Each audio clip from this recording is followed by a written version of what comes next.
할렐루란 뜻이요. 아멘. 야, 야, 반말 같기도 하고. 할렐루야, 야!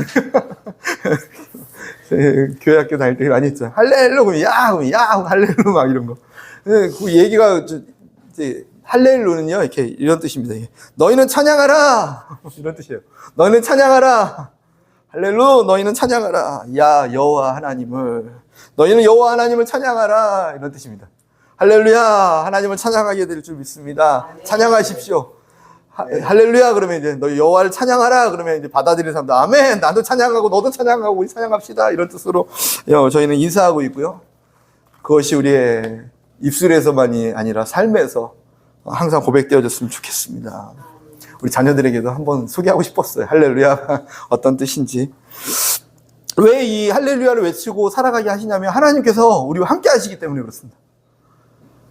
그냥 환경을 보면 할렐루야를 어디서 해야 되나 할 수 있겠지만 환경 보지 말라고 하시면서 내가 너와 함께하고 있기 때문에 할렐루야를 할 수 있다고 얘기하시는 거예요. 하나님을 찬양합니다.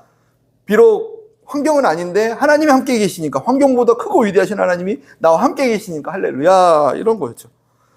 그 하나님께서는요 모든 필요를 다 채우신 분이에요. 가끔 하나님 계시나 할 때 태양을 봐라 달을 봐라.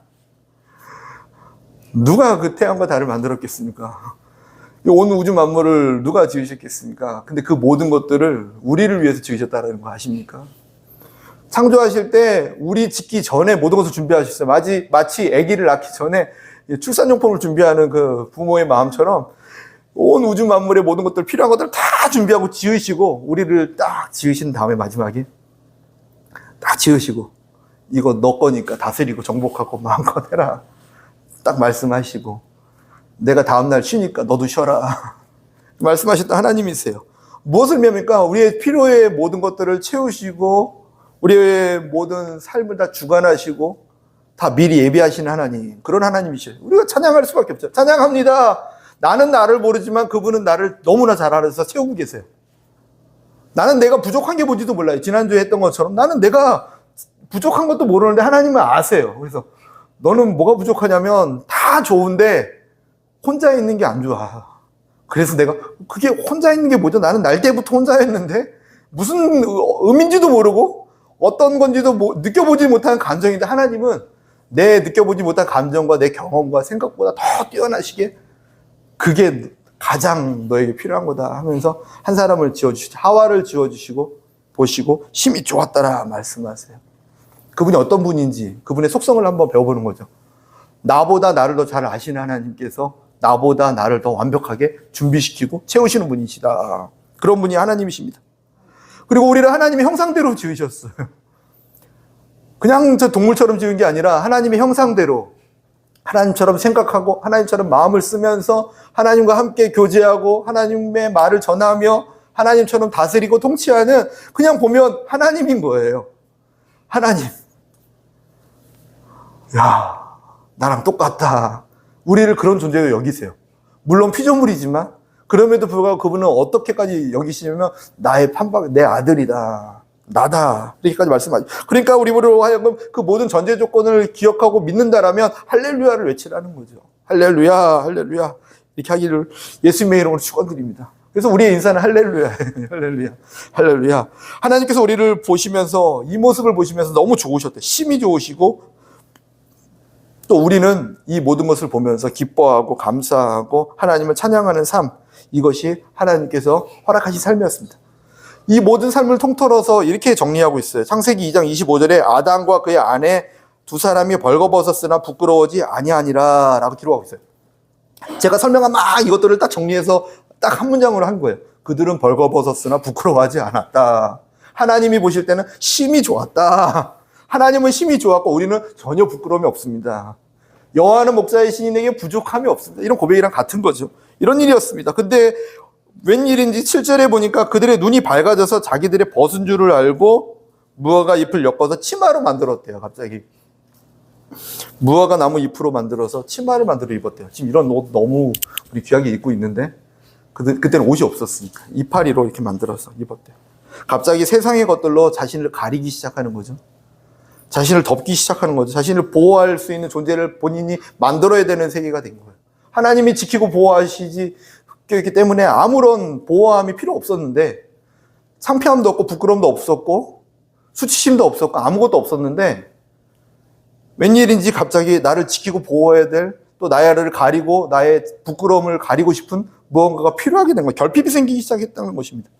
8절에 보니까 그들이 여호와 하나님의 소리를 듣고 아담과 그의 아내가 여호와 하나님의 낯을 피하여 동산 나무 사이에 숨은지라. 하나님의 소리를 듣고 찬양해 할렐루야 해야 되는데, 하나님 소리만 들으면 와 하나님 왔다, 와 이게 웬일이야, 교회 가자 그러면 와 교회 가는 날이다, 주일이면 와 신난다, 할렐루야 예배하는 게 너무 즐거워, 노는 게 제일 좋아가 아니라 뽀로로처럼 노는 게 제일 좋아요. 하나님 만나는 게 제일 좋아 해야 되죠. 하나님 만나는 게 최고야. 기도 시간이 제일 좋아. 말씀 보는 게 너무 즐거워. 하나님 말씀 들을 때 나는 이거 맨날 이거 말하면 좋겠어. 이게 어떻게 이런 하나님 말씀 꿀송이처럼 달네 진짜. 와 어떻게 이렇게 꿀송이처럼 달지?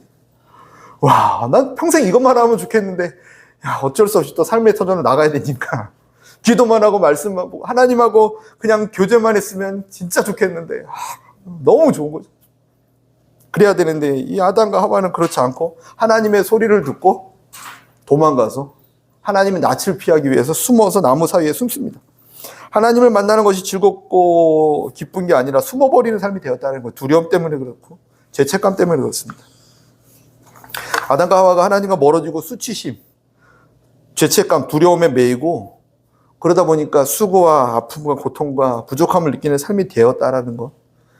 다시 정리하면요, 너무나 하나님께서 지으신 모습과 망가지게 되었다는 거죠. 너무 망가진 거죠.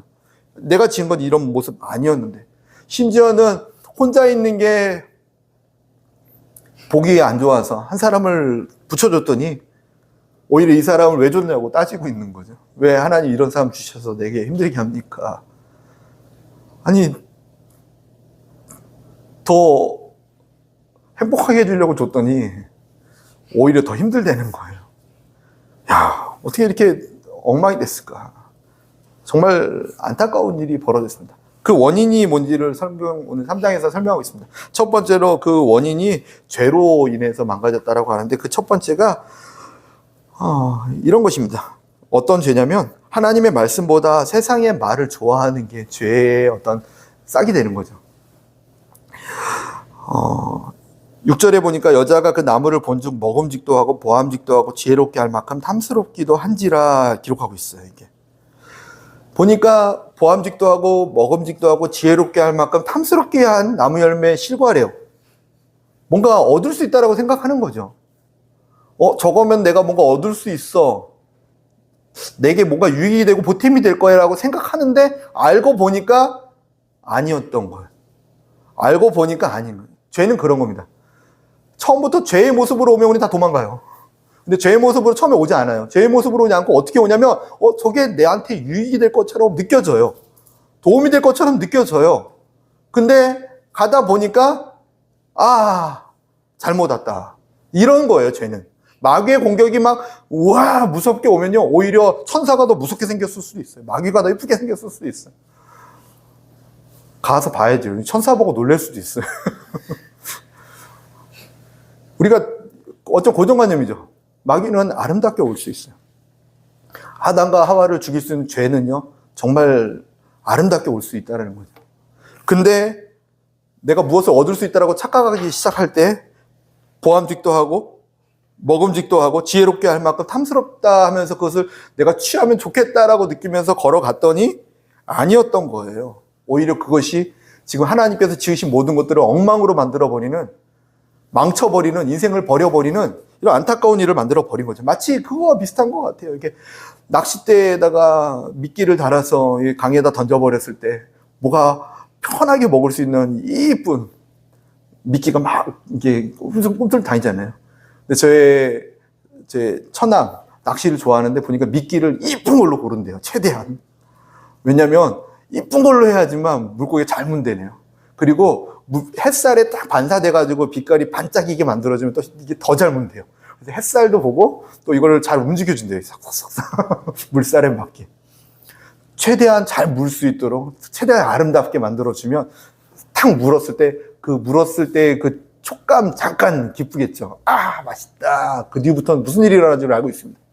이제 미끼로 건져내버린 그 물고기는 호흡이 거칠어지고 고통 가운데, 아픔 가운데 횟감으로 되지 않습니까? 죽는 거죠. 죽는데 기쁘십니까? 이런 일이 있는 거예요. 제가 얘가 너무 그랬죠. 아무튼 좀 인식이 됐으면 좋겠어요.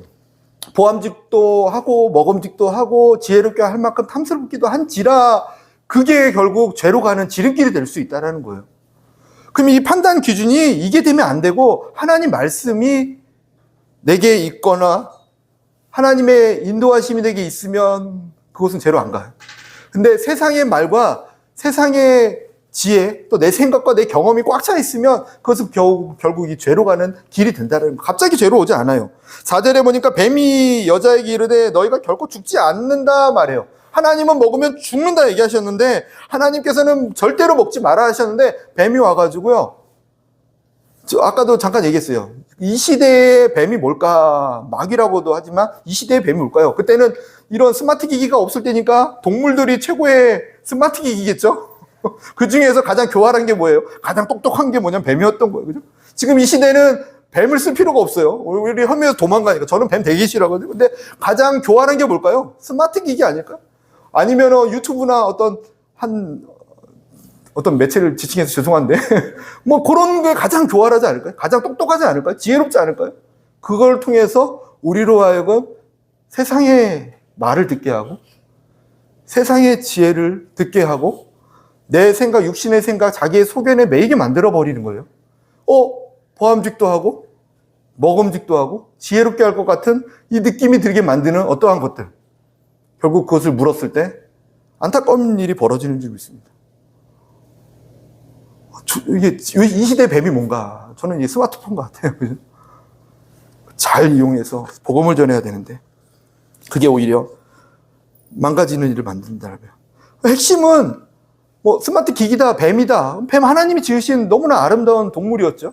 이 스마트 기기 하나님께 주신 아름다운 선물이고 아까 얘기한 노트북 이런 것도 하나님께서 주신 귀한 복음의 매체의 선물이에요. 그죠? 근데 그것들이 어떻게 보면 우리를 힘들게 만들 수 있는 매체가 될 수 있지만 하나님의 영광을 위해 쓰임받을 수 있는 매체도 되는 거죠. 그건 죄가 아니에요.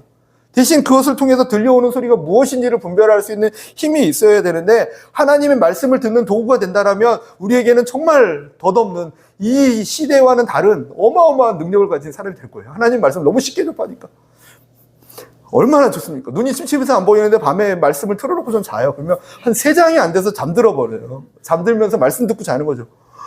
이야, 이런 시대에 살고 있어요. 그러면 또 제가 아내보다 잠자리 먼저 들어가니까 켜놓고 자면 알아서 꺼주는 것 같아.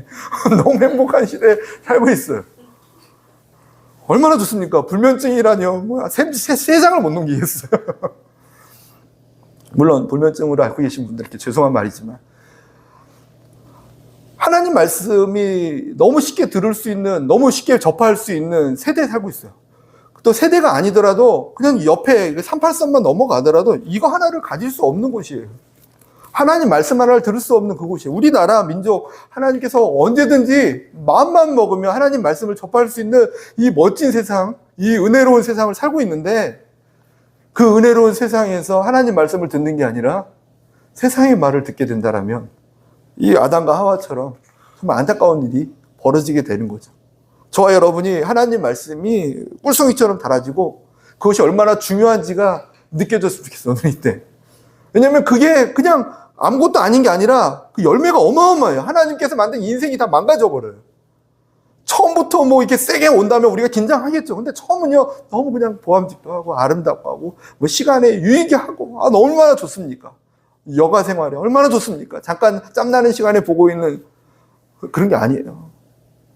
정말 교활하게 마귀가 뱀이 하와 여유 있게 산책하고 있는데 거기 와서 정말 이거 먹으면 죽는지 아니? 한마디 던지는 것처럼 저의 삶 가운데서 그렇게 공격한다는 거죠, 마귀는. 영적 전쟁터가 어디냐면요. 총 들고 싸우는 곳이 아니라 우리의 생각이 영적 전쟁터고 우리의 마음이 영적 전쟁터예요. 그것을 우리가 인식 못하고 있을 때 이미 세상의 권세들은 우리의 생각 가운데 세상의 말들을 마구마구 집어넣으면서 전쟁에서 점령하고 있어요. 깃발을 막 꽂는 거예요, 이게. 깃발. 그 전쟁터를 내어주지 않는 저와 여러분이었으면 좋겠고요. 전쟁에서 늘 승리하는 저와 여러분이었으면 좋겠습니다. 하나님은 졸지도 주무시지 않고 우리를 지키시고 보호하세요. 우리를 늘 지키세요. 근데요, 하나 더 기억하십시오. 마귀도 졸지도 주무시지도 않으면서, 존댓말 써주기가 좋아하겠네요. 자지도 않으면서 끊임없이 우리를 공격하려고 하고 생각 가운데 쓰레기를 끊임없이 집어넣어요. 우리는 자고 있지만 안 자거든요. 얼마나 열심히 일하는지 아십니까? 우리가 열심히 일하는 거 10배 이상으로 지치지도 않아요. 체력도 너무 좋아요, 마귀들은요. 끊임없이 우리 안에 쓰레기를 넣고 있어요.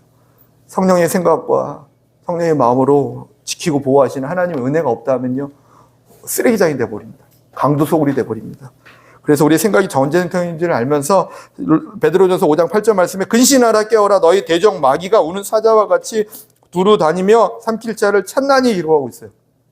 깨어라 근신하라 말씀하시면서 마귀 대적 마귀가 우는 사자, 배고픈 사자예요. 배고픈 굶주린 사자. 배고파가지고 빨리빨리 하나 먹지 않으면 본인이 굶어 죽을 것 같은 그런 심정으로 삼킬 자를 찾아다닌다고 표현을 하고 있어요. 그 시대에 우리가 하나님 말씀으로 늘 무장되어 있었으면 좋겠습니다. 늘 주님의 말씀을 먹고 마시는 저와 여러분 되시기를 예수님의 이름으로 축원드립니다. 그것만 하면요, 인생은 실패하지 않습니다. AI 시대, 4차 산업시대, 아니면 앞으로 어떻게 될지 모르는 이 시대에 어떻게 살아야 될까? 뭘 어떻게 삽니까? 하나님 말씀으로 살면 되지. 어차피 답도 없어요. 그죠? 답도 없어요. 아무도 답도 못 줘요. 무슨 답을 준다고요? 다 그냥 추측만 하는 뿐이지. 히브리서 4장 12절 말씀에 이렇게 기록하고 있습니다. 하나님 말씀은 살아있고 활력이 있어 좌우에 날선 어떤 검보다 예리하여 홍과 영과 및 관절과 골수를 찔러 쪼개기까지 하며 또 마음의 생각과 뜻을 판단하시나니. 아멘. 아멘. 기억하십시오. 다른 거 다 기억 못하셔도 하나만 기억하십시오. 하나님 말씀을 날마다 읽는 사람, 하나님 말씀이 정말 하나님 말씀이라고 생각하는 사람, 이 성경책이 하나님 말씀이라고 생각하는 사람, 절대로 인생에 실패가 없습니다. 주님 말씀으로 우리를 지으셨고 말씀으로 인도하시고 말씀으로 끝까지 붙들어 주시기 때문에 그렇습니다. 주님 말씀을 묵상하십시오. 전 그래서 너무 감사한 게 뭐냐면요, 제가 더 막 강요하지 않았는데도 여기저기에서 말씀 있자는 막 운동이 일어나는 게 너무 고마운 거예요. 안 그러면 제가 해야 되는데 1장 읽었습니까? 이거 해야 되는데 2장 읽었습니까? 이걸 해야 되는데 안 해도 막 하고 있다는 게 너무 감사해요. 그게 저는 우리 교회의 희망이라고 봅니다. 여기저기에서 말씀 읽고 말씀 나누려 하고 끊임없이 시도가 일어나고 있다는 건요, 생명이 있다는 거니까. 거기서 한 발 더 가서 이 영적인 원리도 깨닫고 더 긴장감이 있는 거죠. 말씀으로 하나님은 열매를 맺으신다. 하나님 이렇게 해주십시오. 그럼 말씀을 주세요. 하나님 우리가 앞으로 어떻게 살아야 되는가 말씀을 주신다니까요. 말씀을 주시지 그럼 뭘로 일하십니까? 빛이 있어라. 하나님 말씀. 하나님으로 안 가더라도요, 저 높은데, 지금 높은 데는 없죠. 하나님 밑에 누가 높습니까? 그럼에도 불구하고 그냥 참고로, 만약 대통령이라고 해보십시오. 해주십시오. 말씀 하나 할 거예요. 그래, 지시한다. 꽝꽝꽝. 말로 하면, 인간의 어떤 높은 지위에 있는 사람도 말 한마디의 권세가 어마어마합니다. 그 말 한마디로, 그죠? 옛날 조선왕조 때 그 왕 말 한마디가 사람을 죽고 살리고, 도시, 도읍을 다 우리 하나님은요, 그 차원과 다른 전능자의 하나님. 그 하나님의 말씀이 우리를 살리시고, 지키시고, 보호하시고, 승리케 하시는 줄 믿습니다. 믿음은 다른 게 아니라 하나님 말씀을 듣는 것이 믿음입니다. 왜 내 인생이 자꾸 풀리지 않지? 말씀 읽으시면 됩니다. 이게. 날마다 깨어서 말씀. 여호수아에도 하셨던 말씀이고요. 모세라는 엄청난 지도자, 하나님께 부름받은 하나님과 같은 존재, 하나님과 대면하여 말했던 자, 세상에 온유함이 이런 자가 없었다라고 하나님께 칭찬받았던 자, 내가 모세와는 대면하여 얘기하고 있다. 막 하나님의 어떤 인정함을 받은 그 모세, 그 다음에 여호수아가 후계자로 됐는데, 내가 모세와 있었던 것처럼 너와 있을게 약속하시면서 하셨던 말씀, 그 핵심의 말씀이 뭐냐면, 너가 주야로 주의 말씀을 묵상하지 않겠니? 하나님 말씀과 함께 한다라면 내가 모세와 함께 한 것처럼 너랑도 함께 할 거야. 우리에게 뛰어남이 있어서가 아니라 하나님 말씀이 살아있기 때문에 그런 줄 믿습니다. 2026년 놀라운 일이 일어날 줄 믿습니다. 지금 왜 이렇게 엉켰냐면요. 이 말씀이 세상의 말이 자꾸 들어와서 그래요. 세상의 말이 우리를 휘집어 놨기 때문에, 그리고 그 말이 달콤해 보여서 그 말대로 행동했기 때문에, 그래서 이렇게 엉망이 된 거예요. 뭐 다른 데 원인이 있지 않습니다. 두 번째로 어떤 죄였냐면 하나님과 동행하기보다는요 세상의 것을 추구하는 삶이 이들에게 있었어요. 6절에 보면 여자가 그 나무를 본즉 먹음직도 하고 보암직도 하고 지혜롭게 할 만큼 탐스럽기도 한지라. 뭐예요? 하나님 마음에, 하나님 나라에는 관심이 없는 거예요. 아담과 하와를 지으시고 이 세상을 다스리고 정복해라, 돌봐줘라 하는 거죠. 하나님의 통치의 어떤 권세를 너에게 부여하니까 너도 나처럼 이 땅을 통치해라는 거죠. 우리가 이 땅을 살아가는 이유가 그겁니다. 잘 먹고 잘 사는 게 아니라 하나님의 통치적인 권세를 가지고 우리도 통치자로서 살아가는 걸 원하시는 거예요. 이 땅을 통치하는 거예요. 땀 흘리고 일하는 게 아니라 우리는 하나님께서 보내신 그곳에서 통치하는 거예요. 다스리는 거예요. 섬김의 왕으로, 겸손의 왕으로, 하나님의 능력과 은혜와 그분의 방법으로. 그거 하지 않고 어떻게 하면 내가 잘 먹고 잘 살까? 육신의 정욕. 어떻게 하면 좀 더 아름답게 꾸밀까? 안목의 정욕. 어떻게 하면 내가 더 인정받고, 어떻게 하면 내가 좀 다른 사람 앞에 내세울 수 있을까? 세상의 이생의 자랑. 그것에 초점이 맞추다 보니까요. 보암직도 하고 먹음직도 하고 지혜롭게 할 만큼 탐사롭기도 하지만 이게 결국 그거죠. 그러다 보니까 하나님의 말씀 잃어버리고 하나님과 동행하는 삶이 안 되고 오히려 세상 것을 추구하게 되는 거죠. 세상 것을 추구하게 되면 육신의 생각이 내게 들어와요. 육신의 생각은 하나님과 원수되게 만듭니다. 하나님의 나라를 추구하고 하나님과 동행하기 시작하면 하나님의 생각이 내게 들어오고 하나님의 마음이 내게 계속 끊임없이 부어져요. 그렇게 되면 하나님과 동행하는 생명을 누리게 됩니다. 이 영적 원리가 있습니다. 그들에게 해야 될 자리, 그들이 해야 될 자리, 가야 될 자리, 그 자리로 걸어가는 저 여러분들 좀 있습니다. 오늘을 왜 살아가냐면요. 이 학생들도 오늘 왜 살아가냐면요. 그죠? 하나님과 동행하기 위해 살아갑니다. 그게 중심이에요. 교회를 크게 하기 위해서 살아가는 게 아니라 하나님과 동행하기 위해 오늘 이 자리에 있습니다. 내게 맡겨진 영혼들을 전심으로, 하나님의 방법으로, 하나님의 성품과 하나님의 모습으로 섬기기 위해서. 그게 하나님의 왕되심에 대한 전달자죠. 너희는 왕같은 제사장이다. 아멘. 저와 이들이 그런 줄 믿습니다. 요한일서 2장 15절 16절 말씀에 이 세상이나 세상에 있는 것들을 사랑하지 말라. 누구든지 세상을 사랑하면 아버지의 사랑이 그 안에 있지 아니하니 이는 세상에 있는 모든 것이 육신의 정욕과 안목의 정욕과 이생의 자랑이 다 아버지께로부터 온 것이 아니요 세상으로부터 온 것이니라. 아멘. 이걸 막 섞어놓은 데가 많아요. 그죠? 우리가 신앙생활하다 막 섞어놨어. 이렇게. 이걸 가지고 하나님을 섬기면 되지 않겠냐. 막 섞어놨어. 세속화라고 하죠. 세속화. 아니. 그런 거 아니에요. 방향성을 하나님께로 향하고 하나님께서 나와 동행하기 위해 감당하신 일이 무엇일까? 십자가에서 아들을 내어 죽이면서 또 부활하시고 나서 다시 천국으로 올라가시면서 성령님을 우리에게 보내주셔서 나와 함께 세상 끝날까지 함께 하신다는 임마누엘 하나님, 그분의 소원과 꿈이 임마누엘이었어요. 같이 하자. 함께 하자. 그것이 하나님께서 하시고자 하는 꿈과 소원이었습니다.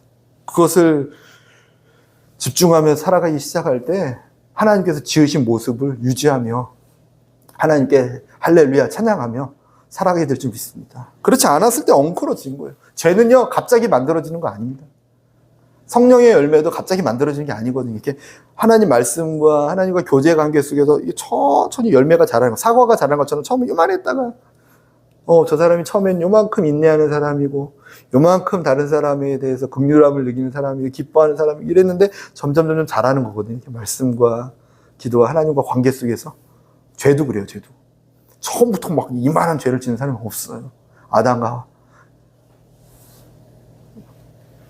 방향성이 하나님과 동행하는 것이 아니라 세상 것을 추구하기 시작할 때 마치 가룟 유다가 처음부터 막 뭘 한 게 아니라 계속 예수님 따라다니면서 3년 반을 따라다니면서 한 여인이 예수님께 향유를 부을 때 나는 못한 거 저 여자가 해주니까 얼마나 감사한가 이렇게 생각했다면 문제가 안 되는데 야 저거 팔아서 가난한 사람 도와줬으면 얼마나 좋았을까라고 말은 하고 있지만 속 깊은 곳에서는 야, 저거 아깝다. 저거 팔아서 예수님께 바쳤으면 돈깨를 내가 갖고 있으니까 그 돈이 이렇게 돌아서 내가 내 건데. 야, 이런 생각. 그는 훔치는 자였기 때문에 그렇게 말했다. 가룟 유다 아닙니까? 결국 그의 끝은 자살이었고 결국 그의 과정은 예수님을 팔아먹는 사람이었습니다. 신앙이라는 모습으로, 종교활동이라는 모습으로 하나님을 팔아먹고 하나님을 나의 삶의 보탬의 도구로 쓰는, 하나님을 나의 유익의 도구로 쓰는 그런 안타까운 인생이 돼버리고 말아버리지 않았습니까? 그것이 교육을 안 해서도 아니고 하나님 말씀을 안 들어서도 아니고 방향성이었죠. 하나님과 동행하기를 집중한 게 아니라 세상 것을 추구하는 그 삶 때문에 저와 여러분이 하나님과 동행하는 것이 인생의 목적이고 방향이었으면 좋겠습니다. 그럼 하나님이 걱정하지 않아도 될 정도로 예비하시고 인도하시고 채우시고 함께 하십니다. 정말 그런 분이세요. 또 뭐 안 채워주신들 뭐 굶기시겠습니까? 뭐 이런 믿음으로 살아가기를 하나님 원하세요. 아유 뭐 주님. 하나님 말씀보다 세상의 말을 즐겨 듣지 않고 세상의 것들을 추구하기보다 하나님과 추구하기를 동행하며 살아가는 저와 여러분이 될 때 이 죄를 넉넉히 이기며 살아가게 될 줄 믿습니다. 욕심이 잉태하여 죄를 낳고 죄가 장성하여 사망을 낳느니라.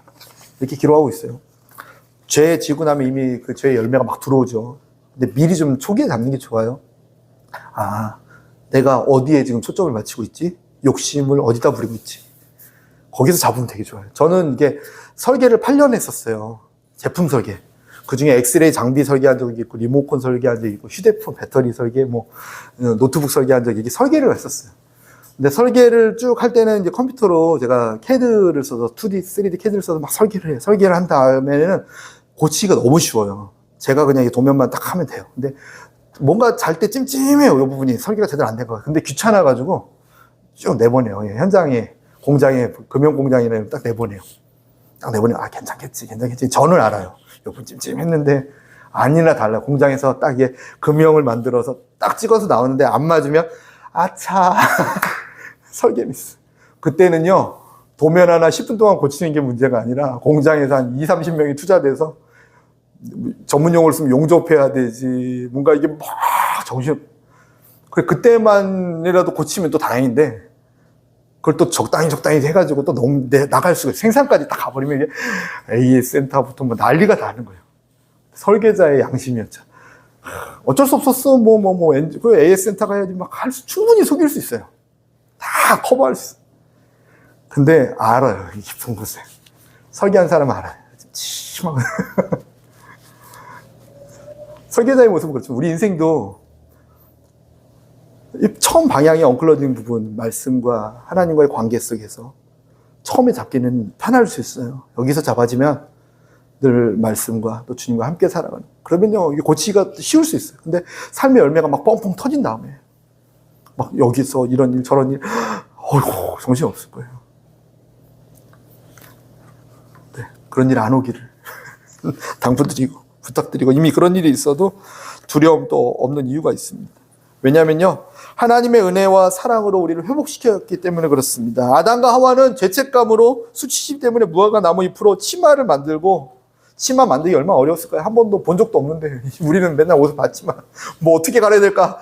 옷을 최초로 만든 의상 디자이너 막 만들었어요. 근데 하루 지나면 말라버리고, 이거 뭐 웬일이에요? 막 계속 끊임없이 쓸데없는 옷만 만들고 사는 거예요. 그죠? 왜 그렇습니까? 죄책감과 수치심, 또 자기를 보호해야 되는 두려움 때문에 그렇습니다. 그리고 또 하나님을 계속 피하는 두려움 때문에 자꾸 숨는 거예요. 자꾸 은밀한 곳에 가는 거예요. 안타깝지 않습니까? 근데 거기서 끝나는 게 아니라 하나님께서는요, 친히 그냥 버려두지 않고 아담과 하와를 찾아가셔서 부르십니다. 9절에 보니까 여호와 하나님이 아담을 부르시며 그에게 이르시되 내가 어디 있느냐 말씀하세요. 하나님은요, 죄로 인해서 하나님과 원수가 돼서 수고와 고통으로 계속 숨어 들어가고 수치심과 죄악, 그것 때문에 계속 이 세상의 어떤 것으로 자기를 덮으려고 하는 거죠. 마귀로 덮으려고 그러고, 뭐로 덮으려고 하고, 계속 돈으로 덮으려고 하고, 뭘로 덮으려고 하는 거예요. 그게 있어야지만 자기의 수치심을 면할 것처럼 느껴지니까, 그게 있어야지만 두려움이 없어지니까, 그게 있어야지만 뭐가 살 것 같으니까, 그럼에도 불구하고 계속 또 만들어야 되고 또 만들어야 되고 또 만들어야 되고, 왜냐하면 세상의 것들은 없어져 버리니까. 뭐 그런 안타까움이 벌어질 때 하나님은요, 친히 찾아오셔서 우리가 만나러 갈 용기도 없고 만나러 갈 힘도 없고 만나러 갈 방향도 없을 때 그분이 찾아오셔서 우리를 만나 주시기 믿습니다. 그분이 우리 하나님이십니다. 인자가 온 곳은 잃어버린 자를 찾아 구원하려 하심이라. 누가복음 19장 10절 말씀인데, 예수님이 이 땅에 오셔서 하신 말씀이에요. 스스로 올 수가 없기 때문에 내가 너희들을 찾으려 인간의 모습으로 하나님의 형상을 내려놓으시고 우리를 찾아오셨대요. 저 뒤에 있는 지수자매를 만나러 저 천국에서 나 하나님 잠깐 내려놓고 이 땅에 내려오신 거예요. 만나러. 근데 만나러 내려와도 숨는 거예요. 자꾸 잘 숨어. 그랬더니 친히 찾아가셔서 그 가운데 가셔서 또 놀라 자빠질까 봐 가셔서 너 왜 여기 있니? 그런 하나님이 우리 하나님인 줄 믿습니다. 지금도 우리를 찾아오시고 우리와 함께 하기를 원하셔서 우리 주변에 함께 계십니다. 두 번째로 아담과 하와를 위해서 십자가를 감당하신 하나님이십니다. 스스로 나올 수 있는 힘이 없어요. 죄는요, 그런 것입니다. 죄는 뭐 착한 일 많이 하니까 덮여져서 없어진다. 다른 종교의 분들은 그런 걸 얘기해요. 저 가끔 전도하다 보면요, 약간 그런 생각을 갖고 계신 분들이 많아요. 또 불교도 그렇고 무슬림 이쪽도 그렇고 얘기하다 보면 너 죄 지은 거 어떻게 돼? 그럼 착한 일을 많이 계속 선한 일을 하면 이게 선한 일이 많아지면 죄보다 많아지면은 본인이 천국 갈 수 있다고 막 이게 비율로 얘기하더라고요. 저 얘기해요. 아니야. 한번 지은 죄는 없어지지 않아. 착한 일 많이 하면 착한 일도 많은 거고 죄는 그대로 있는 거고, 착한 일 많이 하면 착한 일 많이 한 사람이지 죄는 그대로 있다니까. 착한 일 많이 해서 죄가 없어지는 거, 이거 감해주는 거, 그건 우리의 계산이고, 죄는 그렇게 없어지는 게 아니에요. 죄는 반드시 형벌이 있고 죽음이 따르는 거예요. 그것을 예수님께서 감당하신 줄 믿습니다. 하나님께서 친히 우리가 감당할 수 있는 힘이 없고 우리가 감당할 수 있는 능력이 없기 때문에, 또 우리 스스로 죄 때문에 죽어버리면 다시 살릴 수가 없기 때문에 하나님이신 예수님을 십자가에 내어 주시면서, 오늘 말씀 15절에 보면 내가 여자의 후손을 내 머리를 상하게 할 것이고 너는 그의 발꿈치를 상하게 할 것이다. 이때 당시에 이미 말씀을 하시는 거예요. 무슨 일이 있을 거냐면 여자의 후손이 내 머리를 상하게 할 거야.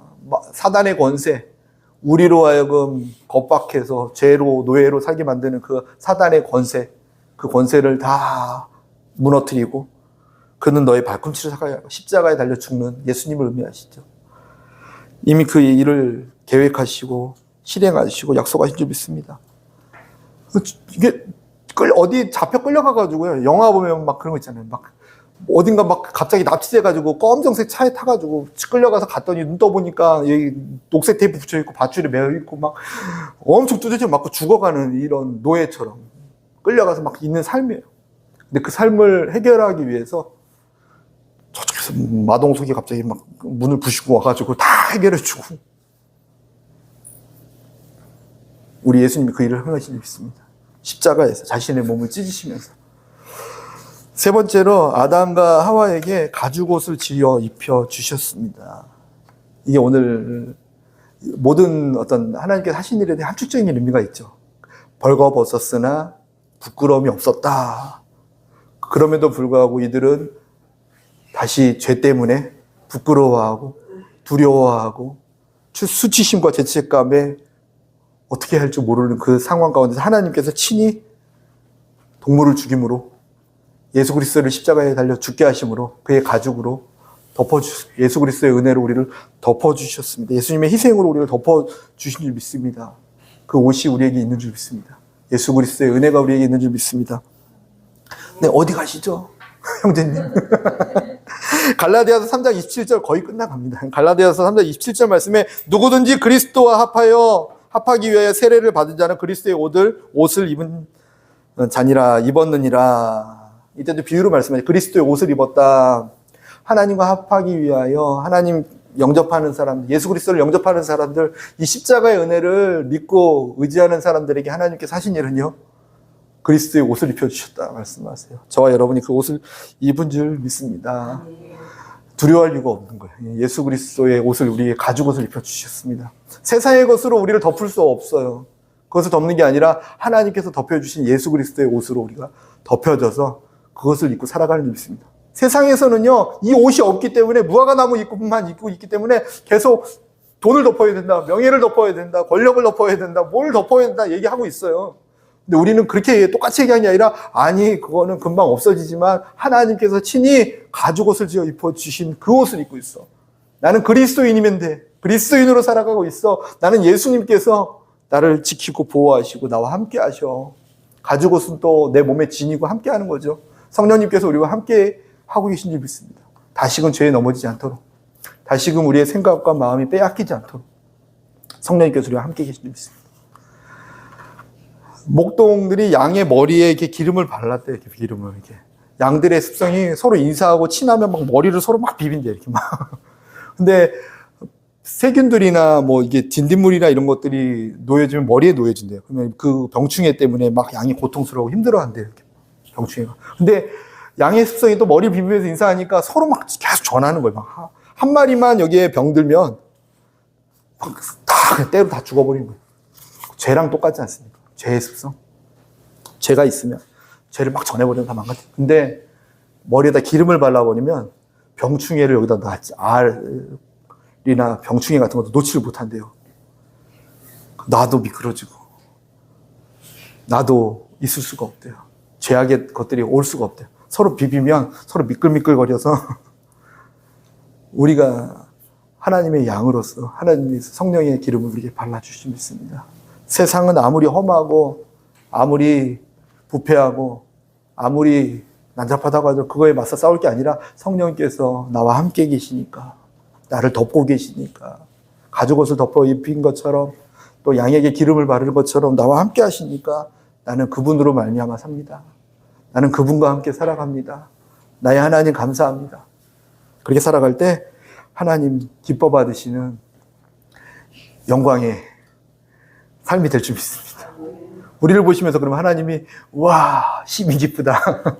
내가 지은 모습 그대로 하나님의 형상이 너희에 있구나. 지금도 찾으세요. 나의 형상을. 저는 우리 교회가 그런 교회 같아요. 하나님의 형상을 닮은 교회. 아닌 것처럼 느껴지시는 분들 되어줄 줄 믿습니다. 목사님만 잘하면 된다고요. 네, 아멘. 저만 잘하면, 저부터 잘하겠습니다. 저만 잘하면이 아니라 저부터.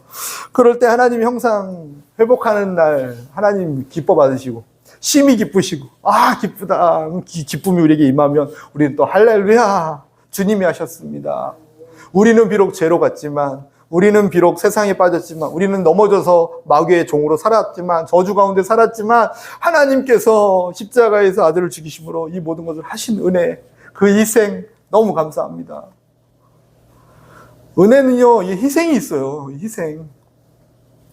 우리는 은혜죠, 은혜. 은혜 받았습니다. 근데 주신 분은요, 어마어마한 희생을 치러요. 그 희생. 그 희생을 막 이렇게 길거리에 버려지지 않게 하는 방법이 뭐냐면요, 그 희생을 값지게 누리고 전하고 그 희생을 영광스럽게 만드는 거예요. 미안하죠. 죄책감도 들고, 야, 하나님 미안. 저는 처음엔 되게 미안했어요. 그래서 하나님 굳이 나 때문에 아들을 너무 미안해, 죄송해. 근데 죄송하고 미안한 게 아니라 감사한 거다. 죄송하고 미안한 게 아니라 찬양하는 거다. 나는 너를 지은 이유가 찬송하게 하기 지었지 죄책감에 미안함을 주기 위해서 이 일을 한 게 아니야. 주님 마음 알고 난 다음부터 십자가의 은혜가 미안한 게 아니라 주님께 감사할 수 있겠더라고요. 미안한 게 아니라 그 크신 희생과 은혜에 감사하며 찬양하는 저와 여러분이었으면 얼마나 좋겠습니까? 아멘입니까? 우리 저희 귀한 형제님 두 분 아멘입니다. 끝까지 이렇게 살아나면 됩니다. 이게. 엄마 아빠가 책임 못 져요. 엄마 아빠가 어떻게 책임져요? 나도 책임 못 져요. 솔직히 나도 나를 감당 못 하는데 누가 책임져요? 하지만 능력을 주시기 때문에 그 능력만큼 할 수 있는 만큼 하는 것 뿐이에요. 그죠? 내가 나도 책임 못 지는데 누가 날 책임, 나도 지금 병원 가면은 당신이나 잘 챙기십시오 하는데 아무도 책임 못 지는 거예요, 사람은. 근데 그럼에도 불구하고 주님 맡기셨을 때문에 최선을 다합니다. 그러면 누가 책임지시면 하나님이 책임지세요. 하나님. 꼭 하나님과 늘 교제하고 그 교제 방법이 기도였고, 아까 그 교제 방법이 세상에 말이 못 들어오도록 하나님 말씀을 늘 펴셔요. 저를 위해서 펴라고 안 합니다. 이 말씀 읽던 안 읽던 뭐 저한테 도움되는 게 뭐가 있습니까? 아무것도 없거든. 있기도 하겠죠. 완전 없지 않아요. 목사를 목사답게 하시고, 뭐 또 하나님께 칭찬받고, 또 뭐 잘 되면 또 뭐 맛있는 커피도 사주시고, 좋은 일도 있겠죠. 뭐 근데 그냥 그런 거는 그거고, 솔직히 뭐 저한테 도움되는 건 아니잖아요. 말씀 읽으라는 건. 세상의 소리가 자리 잡지 못하도록, 우리가 세상에 빠져서 고통당하지 않도록, 죄에 넘어지지 않도록 하기 위해서 주님 말씀 하루에 1시간 기도와 합쳐서 기도와 합쳐서 그 정도는 할 수 있지 않습니까? 그죠? 한번 드려보십시오. 11조를 물질로도 드리지만 11조를 내가 자 있는 시간 빼고요. 이게 12시간 잔다 쳐요. 그래. 10시간 내가 움직이다가 치고 11조, 10분의 1을 내가 하나님께 먼저 드립니다. 이 정도 결단할 수 있지 않습니까? 그 결단의 11조의 결단의 핵심은 뭐냐면 내 인생은 내게 아닙니다. 하나님 겁니다. 물질의 11조는 물질에 대한 거지만 삶에 대한 11조도 드렸으면 좋겠어요. 하나님, 1시간은요. 말씀과 기도로 주님과 교제 시간으로 내가 드리겠습니다. 아, 할렐루야. 주님 책임지십니다. 아, 정말요. 근데 뭐 책임지신다 해도 뭐 제가 책임을 못 져요. 그냥 주님의 권한이니까. 그분의 권한이 그러니까. 근데 주님의 마음이 뭔지 아니까 마음을 빗대어서 안 합니다. 그분은 끊임없이 우리를 지키시고 보호하시고 끊임없이 책임져 주시는 분. 죄 짓고 나면 버려야죠. 그죠? 죄 짓고 나면 야 너네들 죄 져서 내가 먹으면 죽으리라 했으니까 그래. 할 말 없지? 예, 할 말 없습니다. 고봐 내가 먹으면 안 된댔지. 고봐. 이 말이 제일 무섭거든요, 저는. 고봐. 내 말 안 들어서. 고봐. 근데 그럴 줄 알았다, 내가. 제 인생 살면서 한 번 들어봤어요. 그럴 줄 알았다. 그럴 줄. 근데 우리 하나님은 그렇게 말씀 안 하세요. 그럴 줄 알았다. 고봐. 이 말씀 안 하세요. 내가 책임지 마. 내게 와서 쉼을 얻어라. 내 말씀을 들어라. 이제는 세상 말 듣지 말고 이제 와서 쉼을 얻어라. 이제 나와 함께 가자. 나를 주인으로 삼여라. 너가 주인 되었으니까 그 일이 일어났지. 너의 주인은 나다. 하나님 그런 분인지 믿습니다. 매 순간 하나님을 모셔드리고 믿고 의지하고 존경하고 찬양하며 동행하는 삶이 되시기를 예수님으로 축원드립니다. 네, 저는 예수님 오셨을 당시가 부러웠던 적이 있어요. 예수님 막 계시니까 막 뛰어가 찾아가면 만나고 막 뽕나무라도 올라가면 막 어떻게든 만나니까 사람 그때가 너무 좋아요. 예수님 만날 수 있으니까 한번 어쩔 때는 예수님 너무 보고 싶어서 하나님 너무 보고 싶어요. 그렇게 만나면 얼마나 좋을까. 부럽다. 근데 지금이 더 좋은 시대더라고요. 항상 곁에 계셔서 눈을 감아도 그분을 볼 수 있고 마음을 들이면 마음으로 느낄 수 있고 생각하면 생각으로 경험할 수 있는 바로 앞에 계신 하나님. 우리가 누운 곳에서 부르기만 해도 좀 불편한 곳에 가서 좀 화장실 같은 곳에서도 주님을 진심으로 만나고자 하면 때와 장소를 가리지 않고 우리가 그분을 경외하고 찬양하고 그분을 찾는 그곳에서 만나주신 하나님. 더 좋은 거더라고요. 더 좋은 때. 너무 좋은 때에 예수님 믿고 계신 것을 감사하며 기뻐하며 아까 얘기한 것처럼 말씀 아무 때나 볼 수 있도록 하신 은혜가 전 세계에 몇 나라나 되겠습니까? 그 은혜에 감사하며 그것을 잘 누리고 살아가는 저와 여러분이 되기를 예수님으로 축원드리며 같이 말씀 생각하며 기도하겠습니다.